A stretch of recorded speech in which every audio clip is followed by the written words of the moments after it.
Pour le moment, on commence avec la 12e journée de mobilisation contre la réforme des retraites. D'habitude, les manifestants du secteur rejoignent le cortège messin, mais aujourd'hui, ils sont restés à Sarreguemines. Notre journaliste Morane est avec eux au centre-ville. Morane, est-ce que tu as pu prendre la température ? Bah oui, comme vous le voyez derrière moi, ils sont tous réunis. Comme tu l'as dit, 12e journée de manifestation. Les manifestants sont toujours debout ici à Sarreguemines. Près de 500 personnes ont rejoint le mouvement selon les syndicats. Alors à côté de moi, Mathieu Risse, membre du bureau de l'Union départementale. Mathieu Risse, malgré l'engagement, malgré tous ces gens réunis pour la même cause, le gouvernement ne semble pas vouloir vous écouter. Quel sentiment aujourd'hui ? On a ressenti du mépris de la part du gouvernement depuis le départ. On fait mine d'ignorer ce qui se passe dans les rues depuis maintenant 3 mois. C'est vrai que c'est insupportable et la colère est en train de monter. Donc nous on est toujours là, déterminés, mais il y a vraiment le sentiment de mépris qui nous met en colère. Enfin, les slogans ont changé dans les manifs depuis quelques semaines. On sent que la colère monte. Alors on n'est pas toujours le même nombre, mais c'est assez variable. Ce matin, on était comme 500 dans les rues de Sarreguemines un jour de semaine. Donc, les gens qui sont là aujourd'hui, c'est des gens qui sont majoritairement en grève. Je pense que c'est important de le rappeler. Justement, en grève, 12e journée de mobilisation, c'est aussi un sacrifice de votre part parce que c'est une journée sans solde. Oui, c'est vrai que ça commence à peser. Ça fait 12 jours de perte de salaire. Bon, les pertes de salaire ne sont pas encore tombées partout, ça commence. Ça fait forcément partie un peu des éléments qu'il faut prendre en compte. Il y aurait sans doute bien plus de monde ce matin dans les rues de Sarreguemines s'il n'y avait pas cette problématique-là. Après, il y a des choses qui se mettent en place, il y a des caisses de grève. Nous, au niveau de notre syndicat, par exemple, on a une caisse de grève en ligne. Les gens peuvent soutenir aussi le mouvement par ce biais-là, ceux qui ne peuvent pas venir manifester. On n'est sans doute pas encore à la fin des opérations, donc voilà, je lance un appel aussi. Pensez à apporter votre soutien par le biais des caisses de grève, c'est important. Alors on l'entend dans le cortège, les slogans. La plus grande préoccupation, c'est la retraite à 64 ans.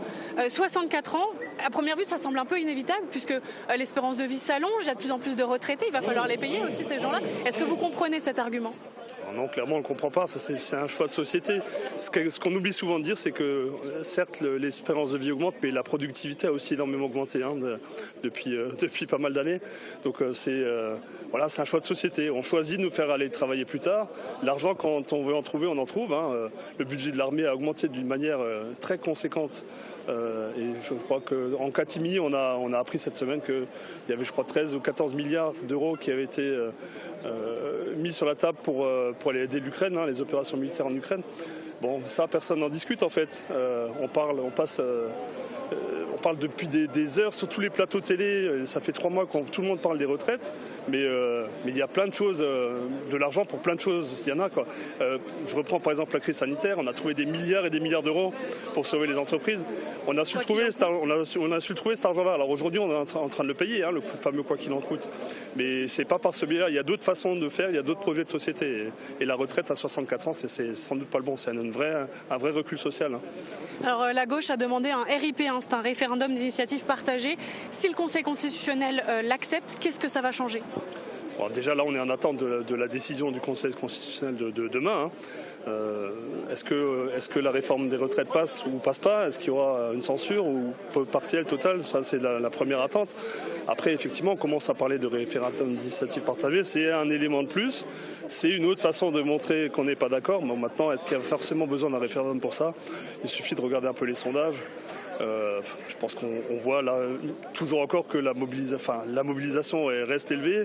Le taux de rejet de la réforme dans la population française, il n'a quasiment pas diminué depuis le début. Les actifs sont très majoritairement opposés au recul de l'âge de départ.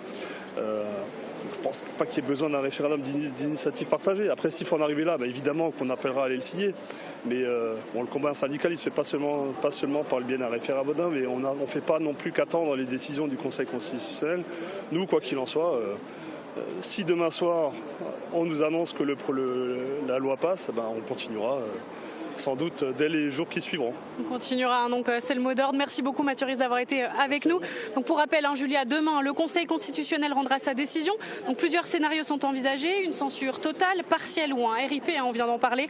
Selon la décision du Conseil, l'intersyndicale a d'ores et déjà appelé les manifestants à poursuivre la mobilisation dans la foulée. On en saura donc plus demain. Merci beaucoup Morane pour tes précisions et puis merci aussi à Thibaut pour les moyens techniques.